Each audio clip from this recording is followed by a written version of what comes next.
Hi guys, I'm Meenu and welcome back to my channel Storytell.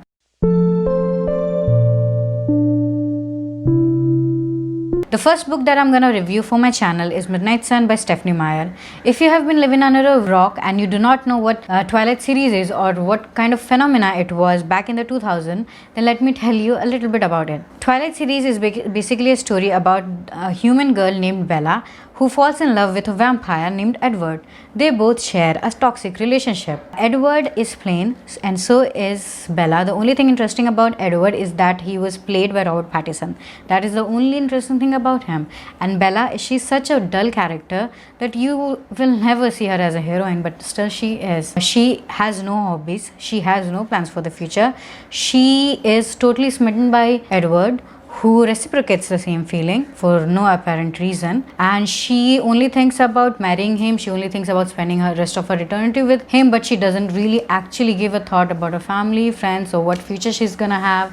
She just thinks nothing. She is just in love with Edward, and I think for her it's just enough. And because the kind of influence that it had, I think it needs to have a kind of certain heroine which you can aspire to. I really hope not many has been aspired by Bella, because she actually has no personality whatsoever. I do not want people to think that love is the only happiness that you can have. I mean, you're only complete if you have love in your life or you have a partner. If you do have such partner or you do have such lover, then you are the most lucky person in this world.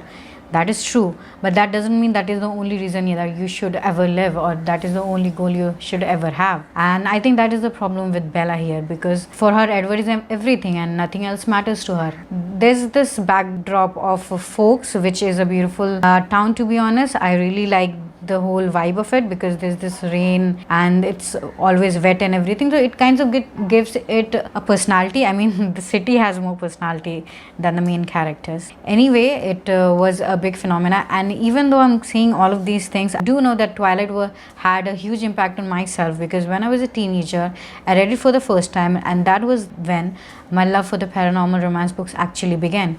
Before that, I used to read. I would read whatever I could get my hands on, especially the detective novels, the mysterious ones, or sometimes the horrors. But the actual love for paranormal romance began after I read Twilight, or most importantly after I watched Twilight, because Robert Pattinson was so good as Edward that he just made me fall in love with the character, even though there was many red flags, and he made me fall in love with the paranormal romance. He was so charming.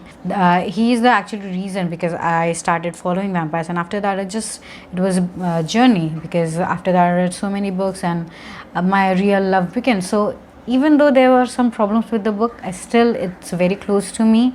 It does speak to me. It's very much nostalgic for me. So I reread it, and it is kind of a reread because it's the same scenes that we have already known, we have already seen, and just said from the adverse perspective. I would say it was a nice change of pace, but I don't think this book was that much necessary because nothing actually changed. I mean, there were certain parts that were good and certain parts that were unnecessary. I mean, Edward, I can understand that he thinks too much, but he was thinking way too much. I mean, there was so many things that were just in his head. I mean, he kept on thinking and kept on seeing, and every single scene was stretched out. This book was way too long. It was more than 600 pages, and it took me so long to complete it. I mean, I think it was longer than the first book, the first original Twilight book. It was longer than that, and I think there were certain parts that was not necessary, even though it's a reread, kind of a reread. So I don't think it was necessary. I did like the part about Cullen family and their history. I get to know them a little bit better than I did in the first book. I did like Emmett a little bit more. I've always liked him. I think he was very goofy ball kind of a character, even though he's very strong in that. But I think I always have loved him. I used to like Jasper, but after this book I'm not so sure. And even Alice was so annoying in this book. I mean, she acts all knowing, and there's this scene where she just tells Edward that he's gonna fall in love with Bella, and that's it. I think that's when Edward just makes a decision that okay, fine, if it's meant to be, then it's meant to be, even though there's nothing actually he should be attracted to Bella. I mean, there's nothing except for the fact that he cannot read her mind.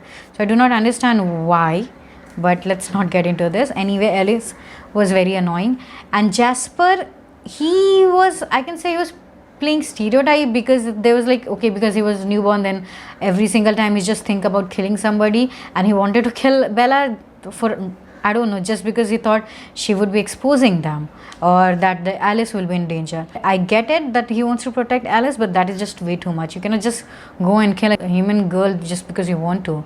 And somebody who has not done anything and you do not know whether she's going to reveal you or not. Even if she did, it does not justify the fact that you just want to kill her. And Rosalie. Do not even get me started on Rosalie. She was so selfish, and I get it. This is her main character.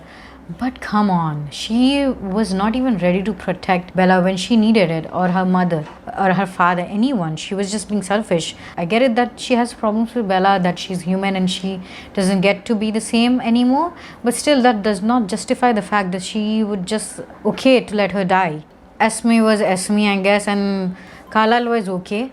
I mean, there was a backstory there, and there was this one scene where he meets other vampires. I don't think that was necessary. I do not understand why, but I think it was added for no apparent reason. There was this fun bit though. They showed us what actually Bella's friends thought of her.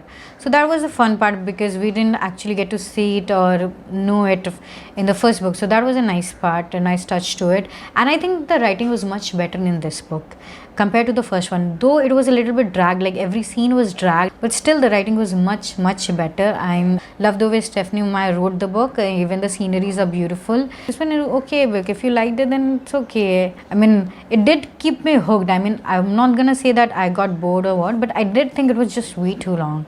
There were certain things that could have been edited better, and I think it was just way too soon. And sorry, I forgot to mention about that part which bothers us all. That part about Edward watching Bella sleep. Yeah, I forgot to mention that.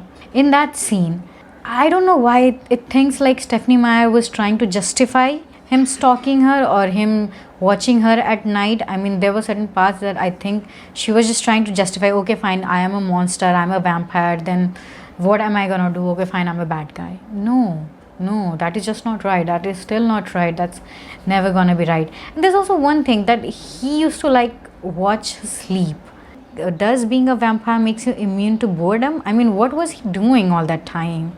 I mean, what do you actually do? I know he doesn't sleep, then what was he doing actually watching her? What, was playing game or watching a movie? What was he doing? That was just creepy to a different level. And him eavesdropping every now and then. I mean, in the first book when I read, I didn't find, at the first at least, I didn't find it that much problematic. But when I'm an adult and I'm reading it, how much problematic it is. I mean, he's listening to every conversation. He is also spying on her through other people's thoughts. And I do not know, that's not romantic. That is just creepy. We cannot pass that as romantic. And in this book, there was a lot of it. And I kind of didn't like Edward that much in this book. I mean, Bella I never liked, but in the first book when I read it or watched the movie, I kind of was fascinated by Edward, because he was this mysterious, very handsome, sexy vampire who was a very smooth talker.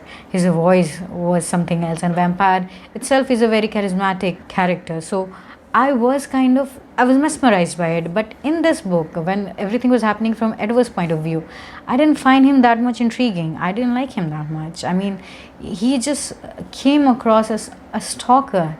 And I do not know if I'm ever going to be okay with that. It's a good reread, it's a good walk down the memory lane, but still certain issues with it. And I do not think it has been addressed that well.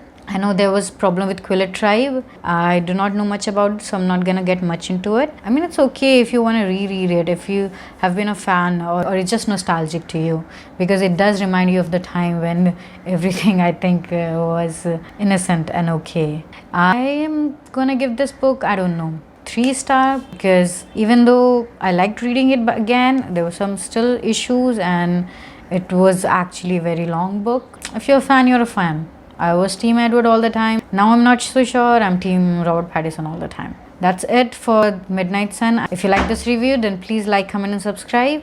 Until then, goodbye.